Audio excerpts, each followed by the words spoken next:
Hello दोस्तों, कैसे हैं आप सभी लोग। आशा करता हूँ बहुत अच्छे होंगे। जैसा आप सभी लोगों को मालूम है कि हमने वोकैब की सीरीज़ चलाई हुई थी।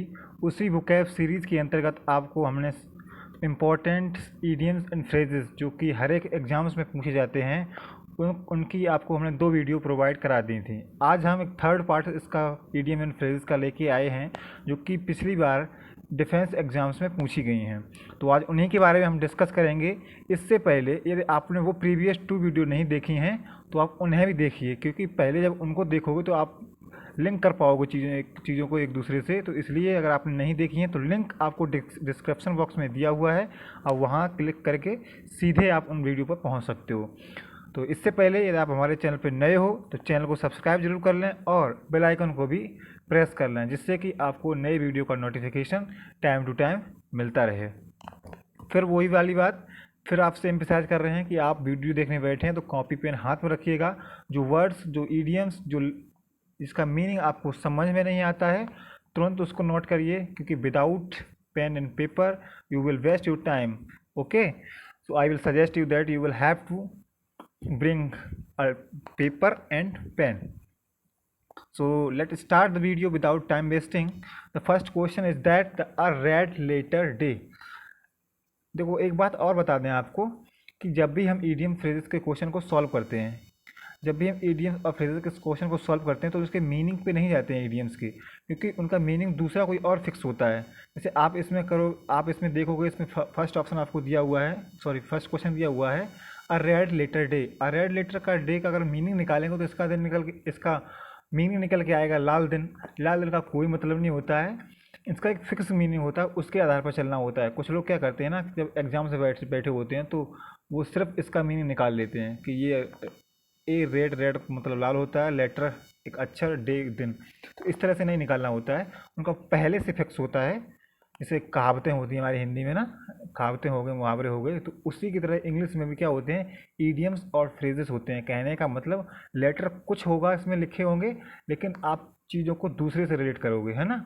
तो इस वजह से आप इनको याद ही करना पड़ता है। ये नहीं कि आप हिंदी मीनिंग इसका निकाल रहे हो, उसके उसके सेंस में लगा रहे हो। कभी कभी एक आध हो जाती है, लेकिन 99% बिल्कुल अलग रहती हैं। और जो जिनकी हिंदी मीनिंग निकलती है उससे, वो कभी एग्जाम्स में पूछी भी नहीं जाएंगी। आप देख रहे होगे जब सारी की सारी प्रीवियस ईयर की हैं ये वाली, तो आप देख रहे होगे इसमें एक भी मीनिंग, हिंदी मीनिंग के अनुसार एक भी इसका आंसर नहीं आएगा। तो इसके लिए आपको क्या करना पड़ेगा कि आप बार बार जब चीज़ों को रिवाइज करोगे तो आपको ऑटोमेटिक याद हो जाएंगी, है ना।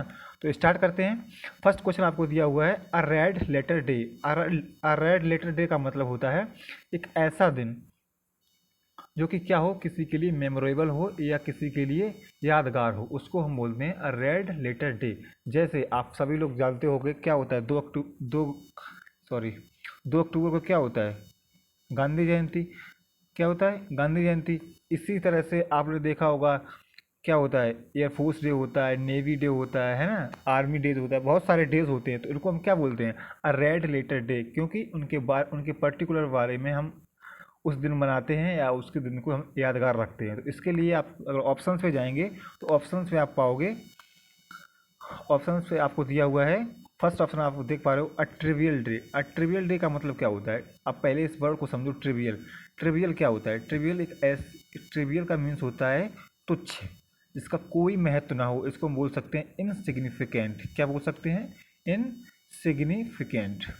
आपको हमने प्रीवियस बुकैब की वीडियो में आपको बताया भी था, तो आपने शायद देखा हो तो आपको मालूम होगा। ट्रिवियल का मतलब होता है इनसिग्निफिकेंट, एक ऐसा दिन जिसका कोई मतलब ना हो। इसका हो ही नहीं सकता ऑप्शन। बी ऑप्शन आपको दिया हुआ है अ वेरी इंपॉर्टेंट डे और अ सिग्निफिकेंट डे। यही क्या हो जाएगा, इस क्वेश्चन का राइट ऑप्शन हो जाएगा।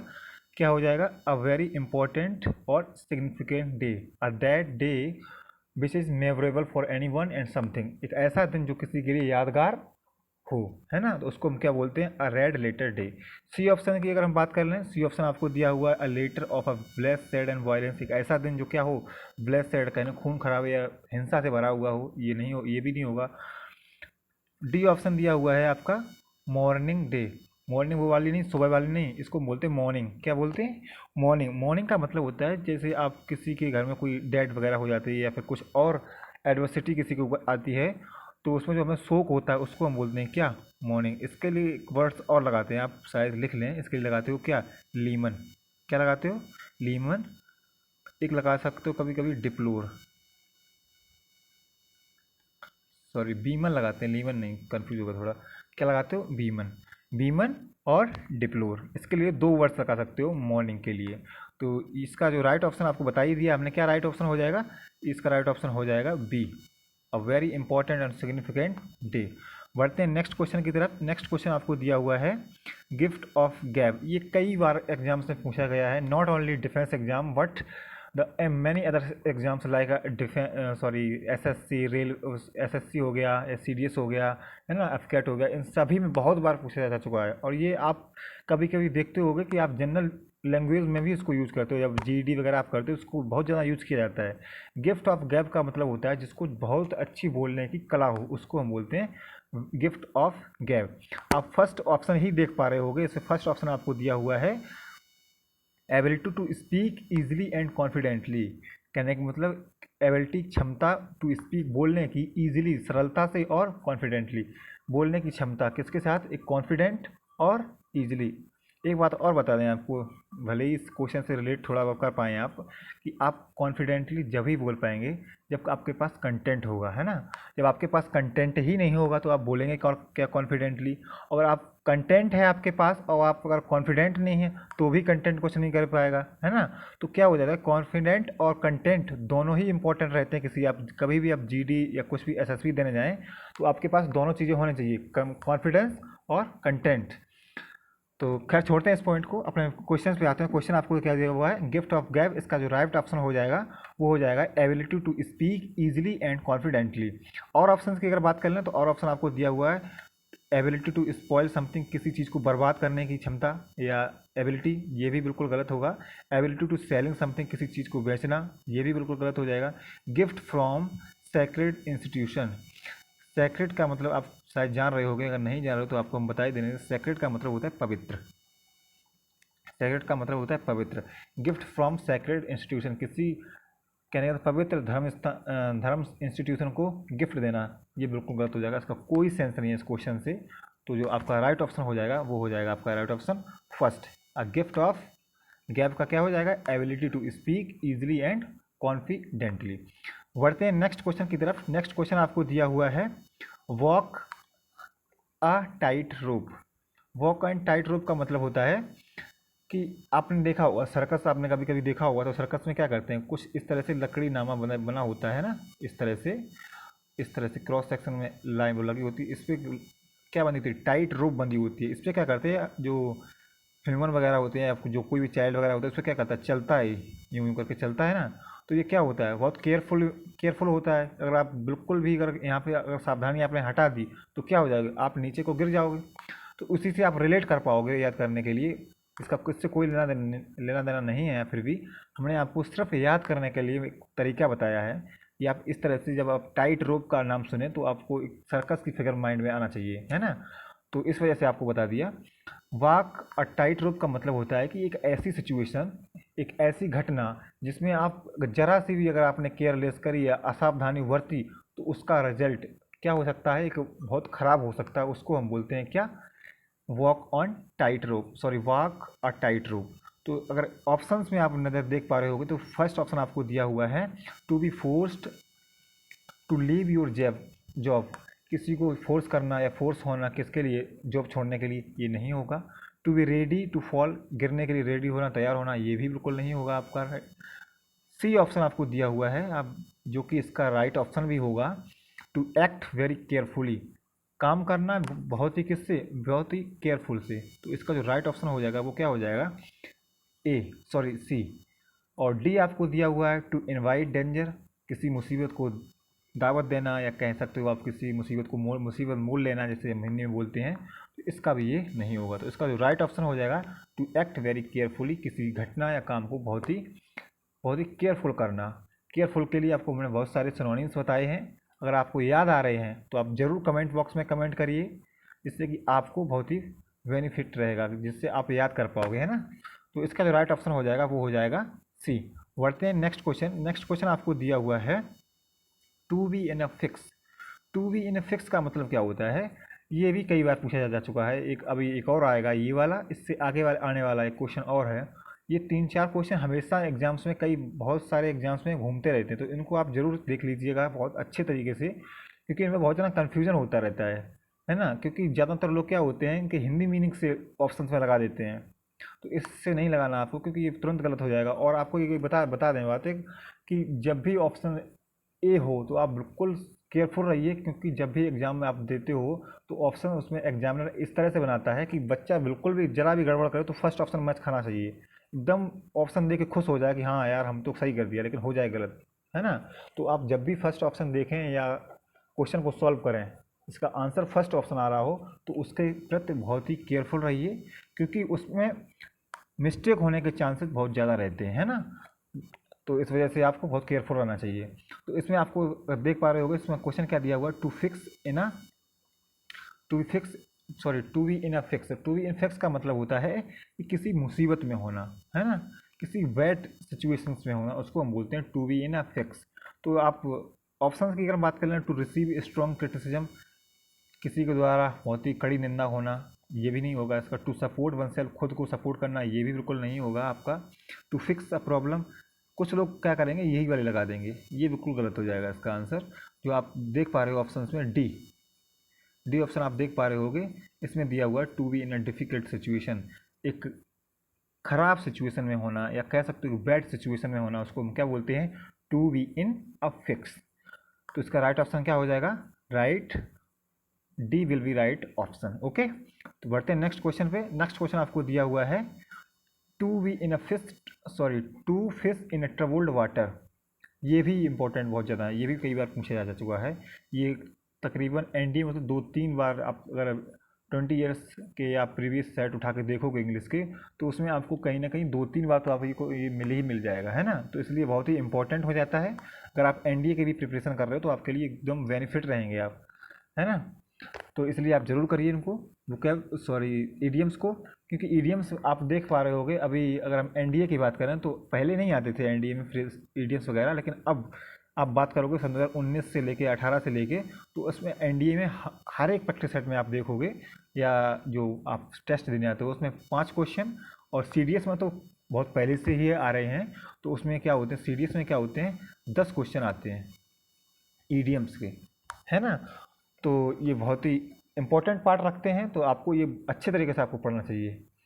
तो बढ़ते हैं क्वेश्चन पे। क्वेश्चन आपको क्या दिया हुआ, to fish in a troubled water.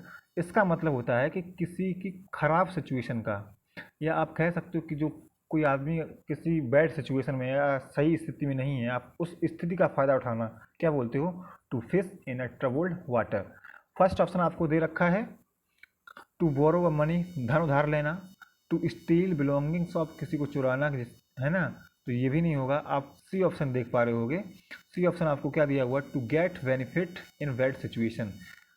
To get लेना, बेनिफिट फ़ायदा, इन अ बैड सिचुएशन, किसी की खराब स्थिति में आप किसी का फ़ायदा ले रहे हो, उसको क्या बोलते हैं, to fish in a troubled water. तो इसका राइट ऑप्शन क्या हो जाएगा, सी। डी ऑप्शन की भी बात करना, तो डी ऑप्शन आपको दिया हुआ है to extend in a helping hand, किसी की ओर हाथ बढ़ाना, सहायता के लिए हाथ बढ़ाना, ये भी बिल्कुल गलत हो जाएगा, इसका कोई सेंस नहीं रहेगा इसके आधार पर। तो इसका जो राइट ऑप्शन हो जाएगा वो क्या हो जाएगा, to be benefit in bad situations. Okay, तो बढ़ते हैं नेक्स्ट क्वेश्चन पे। नेक्स्ट क्वेश्चन आपको दिया हुआ है अ डार्क हॉर्स। ये डार्क हॉर्स आपको हम प्रीवियस जो ईडियम्स आपको दी हुई है, जिसका लिंक डिस्क्रिप्शन बॉक्स में दिया हुआ है, उसमें भी हम करा चुके हैं। ये दूसरी बार आया है, तो आप इसको इंपॉर्टेंट मार्क कर लीजिएगा। तो क्योंकि ये भी अब ट्रेंडिंग में बहुत ज़्यादा चल रहा है। एक डार्क हॉर्स हो गया, एक और अभी आएगा, उसको हम बताएंगे। ये 2-3 मीनिंग, 2-3 ईडियम्स हो गए या 2-3 वर्ड्स हो गए जो बहुत ज़्यादा पूछे जाते हैं, क्योंकि ये कॉमन होते हैं, और कॉमन होने के नाते आपको ज़रूर मालूम होना चाहिए। एग्जामिनर आपसे एक्सपेक्ट करता है कि ये वाला क्वेश्चन जो कि बार बार एग्जाम से पूछा जाता है, एक बच्चे को आता होगा, है ना। तो इस वजह से आपको ज़रूर ये डेडली इंपॉर्टेंट हो जाता है आपके लिए। इसमें दिया हुआ है अ डार्क हॉर्स। कुछ लोग सोच रहे होंगे काला घोड़ा। काला घोड़ा का मतलब इसमें आप देखोगे एक भी ऑप्शन मैच नहीं खाएगा, जैसे ही आप टिक करोगे खटाक से गलत हो जाएगा, है ना। तो इस वजह से हम कह रहे हैं, इसमें आपको सिर्फ याद ही करना पड़ेगा। आप ये सोच रहे हो कि इसमें हम कुछ दूसरा मेथड लगा के याद कर लें, नहीं होगा। आप सिर्फ याद करिए, या माइंड मैपिंग करिए, या आप कुछ भी करिए, सिर्फ आपको याद करना पड़ेगा इसमें कोई वो नहीं होता है ना। तो डार्क हॉर्स का मतलब होता है कि ऐसी घटना जिसकी आपको एक्सपेक्ट ना हो कोई भी बात, या ऐसा कोई घटना का घटित होना कि आपको पहले उसके बारे में कोई भी प्रत्याशा ना हो, कोई भी आशा ना हो उसके प्रति, उसको हम बोलते हैं अब डार्क हॉर्स। इसकी कोई संभावना ना हो घटने की, ये कह सकते हो आप।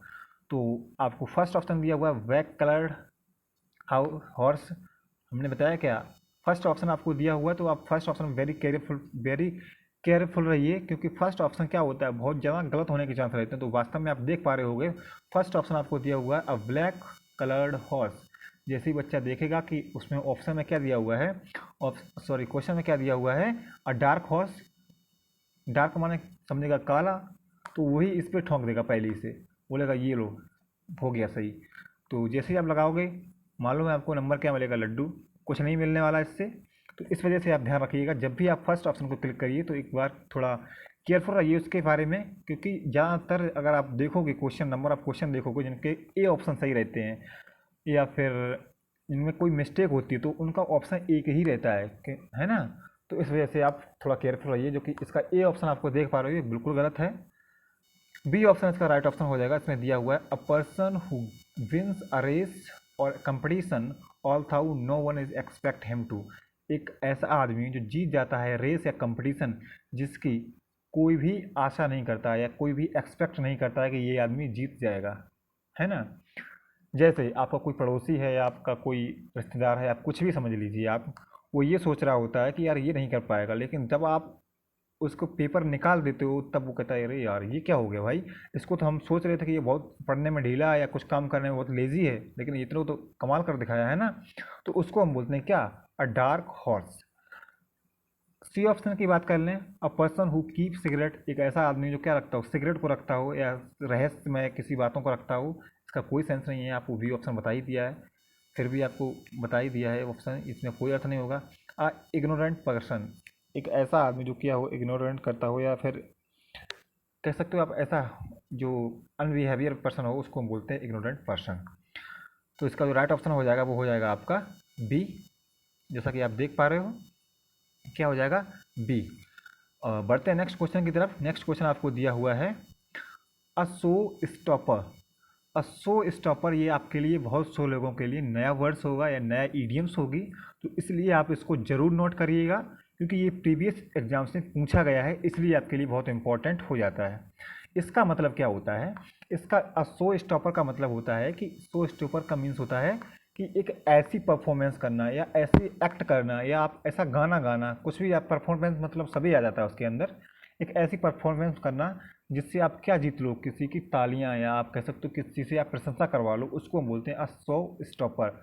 अ परफॉर्मेंस दैट विंस अप्लाउज और प्रेज फ्रॉम समवन या एनीवन, कहने का मतलब एक ऐसी परफॉर्मेंस जो जीतती है क्या, किसी की प्रशंसा या जिसको हम बोलते हैं बड़ाई, है ना, उसको हम बोलते हैं अ शो स्टॉपर। कहने का मतलब आप ऐसी सिंपल भाषा में समझिए कि ऐसा काम करना जो दूसरे आपके क्या करें, अच्छा बताएं या आपकी बढ़ाई करें, उसको हम बोलते हैं अ शो स्टॉपर, है ना। तो इसके ऑप्शंस की अगर बात कर लें, ऑप्शन आपको दिया हुआ है क्या, अ someone who stop the show, एक ऐसा आदमी, एक ऐसा आदमी का रखता हो जो स्टॉप करता हो शो को। तो फर्स्ट ऑप्शन आपको दिया हुआ, मैंने फिर आपको इम्फेसाइज कर रहा हूँ कि फर्स्ट ऑप्शन दिया हुआ, वेरी केयरफुल रहिए। कुछ लोग देखेंगे कि इसमें दिया हुआ शो स्टॉपर, शो को बंद करने वाला, तो यही लगा देंगे क्या कि जो आदमी शो को स्टॉप करता हो या शो को बंद करता हो उसको हम बोलते हैं शो स्टॉपर, ये बिल्कुल गलत हो जाएगा। सेकंड ऑप्शन आपको दिया हुआ है someone who organize the show, एक ऐसा आदमी जो ऑर्गेनाइज करता हो शो को। जैसे आप किसी अपने स्कूल टाइम्स में या कहीं और कॉलेजेस वगैरह में आपने देखा हो कोई एक वो क्या होता है, एक एंकरिंग करता है, एक क्या करता है, एक शो को ऑर्गेनाइज करता है, किसी सारी व्यवस्था उसके हाथ में रहती है, उसको हम बोलते हैं ऑर्गेनाइज, है ना, ऑर्गेनाइजर। उसको उसी की वजह से इसी के लिए इसमें वर्ड दिया हुआ है ऑर्गेनाइज, है ना। एक ऐसा आदमी जो क्या करता हो ऑर्गेनाइज करता हो, उसकी व्यवस्था करता हो किसी शो की, तो ये भी बिल्कुल गलत हो जाएगा। सी ऑप्शन आप देख पा रहे होगे अ performance that is extremely good, एक ऐसी परफॉर्मेंस जो क्या हो एक्सट्रीमली बहुत ही अच्छी हो, उसको हम बोलते हैं अ शो स्टॉपर। आप ऐसे याद कर सकते हो, जैसे आप कोई भी पर्सन क्या कर रहा है, परफॉर्मेंस कर रहा है, तो उसने इतनी अच्छी परफॉर्मेंस करी कि लोग उसके हाथों में तालियां बजाने लगे या उसके लिए तालियां खड़े होकर बजाने लगे, जिससे क्या हो गया, शो को थोड़ा रोकना पड़ा। तो इससे आप क्या शेयर कर सकते हो, शो स्टॉपर। क्या हो जाएगा इसका, C option is correct. Okay, D option आप देख पा रहे हो, फैशनेबल पर्सन, इसका कोई मतलब नहीं होता। एक ऐसा आदमी जो फैशन करता है उसको बोलते हैं फैशनेबल पर्सन, इसका कोई सेंस नहीं है यहाँ पे, तो आप इसको हटा सकते हो, है ना। अब बढ़ते हैं नेक्स्ट क्वेश्चन पे आपके लिए। नेक्स्ट क्वेश्चन आपको दिया हुआ है, a jack of all trade. A jack of all trade, पहले तो आपको ये बता दें हम कि इसके दो ही ऑप्शन इसमें स्लाइड में आ पाए हैं, क्योंकि इसके जो दो ऑप्शन थे वो नेक्स्ट स्लाइड में थे, इस वजह से इसमें आ नहीं पाए। आपको हम बता देंगे क्या होना चाहिए क्या नहीं होना चाहिए। मेन फोकस आपका सिर्फ ईडियम से रहना चाहिए कि ईडियम्स क्या है, इसका मीनिंग क्या आता है। बाद बाकी ऑप्शन तो आप इतने खुद यार कॉमन सेंस लगा के निकाल ले जाओगे, है ना। इतने तो आप छोटे बच्चे हो नहीं कि नहीं हमें चारों ऑप्शन देना पड़ेगा, तो आप थोड़ा बहुत कॉम्प्रोमाइज़ करिए यार, हो जाएगा, है ना। जैक ऑफ ऑल ट्रेड्स का मतलब होता है कि एक ऐसा आदमी जो सारे के सारे काम करता हो या बहुत सारे काम करता हो, लेकिन स्किल्ड एक भी काम में ना हो। समझ रहे हो ना, कि बहुत सारे काम करता हो लेकिन स्किल्ड कहने का मतलब अच्छा किसी काम में ना हो, उसको हम बोलते हैं a jack of all trades. कहने का मतलब master of none, a person who know, या a person who to do many work but not skilled any of them. कहने का मतलब आदमी काम बहुत करता हो लेकिन उसमें स्किल्ड एक में भी नहीं है, उसको हम बोलते हैं a jack of all trades. तो इसके लिए क्या था ऑप्शन हम बता देंगे आपको। तो इसका मीनिंग हो जाएगा एक ऐसा आदमी जो कि क्या हो, बहुत से कार्य काम करता हो, निपुण एक में भी ना हो, तो इसका राइट ऑप्शन हो जाएगा। ऑप्शन की बात करें तो फर्स्ट ऑप्शन आपको दिया हुआ है, a person who is many skilled, है ना, कि एक ऐसा आदमी जो बहुत ही स्किल रखता हो, ये बिल्कुल अपोजिट हो जाएगा इसका। दूसरा ऑप्शन आप देख पा रहे होगे, दूसरा ऑप्शन आपको दिया हुआ है, दूसरा ऑप्शन आपको दिया हुआ है कि a confident and not very serious young man, एक ऐसा आदमी जो कॉन्फिडेंट हो बट सीरियस ना हो किसी की चीज़ की प्रति, उसको हम बोलते हैं सीरियस यंग मैन। इसका भी नहीं हो पाएगा। दो नेक्स्ट ऑप्शन दिए हुए थे, उसमें था ये वाला कि एक ऐसा आदमी जो कि बहुत सारे काम करता हो लेकिन स्किल ना रखता हो, वो तीसरा ऑप्शन था उसमें, तो वही आपका राइट ऑप्शन हो जाएगा। आप लिख लीजिए किसी कॉपी वगैरह पे तो आपको याद रहेगा। बढ़ते हैं नेक्स्ट क्वेश्चन पे। नेक्स्ट क्वेश्चन आपको दिया हुआ है, फाइट टूथ एंड नेल्स, इसका मतलब क्या होता है। ये भी कई बार, ये तो आप जनरली किसी को मालूम होगा, है ना, किसी से भी पूछ लो, अगर 12th क्लास का बच्चा जो बिल्कुल पासिंग आउट होगा वो भी बता देगा कि फाइट टूथ एंड नेल्स।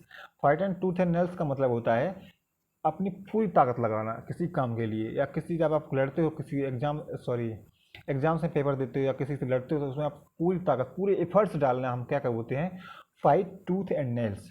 आप फर्स्ट ऑप्शन देख पा रहे होगे, फर्स्ट ऑप्शन आपको दिया हुआ है टू क्वेरल विद सम, किसी के साथ लड़ना, ये बिल्कुल नहीं होगा ऑप्शन। दूसरा ऑप्शन आप देख पा रहे होगे, इसमें दिया हुआ to attack someone with a lot of force, किसी के साथ अटैक करना या किसी के ऊपर अटैक करना, किसके साथ, बहुत ही एक्सट्रीमली फोर्स के साथ, बहुत ही ज़्यादा फोर्स के साथ, यही इसका क्या हो जाएगा, राइट ऑप्शन भी हो जाएगा। और सी ऑप्शन में आप देख पा रहे होगे, to try hard to prevent something from happening, किसी को रोकना बहुत मुश्किल में घटने से, या किसी चीज़ को घटने से आप बहुत मुश्किल में रोकना, उसको बोलते हैं to try hard to prevent something from happening. D option आप देख पा रहे होगे, डी ऑप्शन में आपको दिया हुआ है to try very hard to achieve something, कोशिश करना किसी को हासिल करने, कोई चीज़ हासिल करने के लिए, उसको हम बोलते हैं to try very hard to achieve something. कुछ लोग सोच रहे होंगे जब आप आंसर बता ही देते हो एक ऑप्शन, तो सारे के सारे ऑप्शन क्यों बताते हो। सारे के सारे ऑप्शन आपको हम इसलिए बताते हैं क्योंकि इसमें कुछ वर्ड्स होते हैं जो आपको नहीं मालूम होते, वो आपको मालूम पड़ जाते हैं, है ना।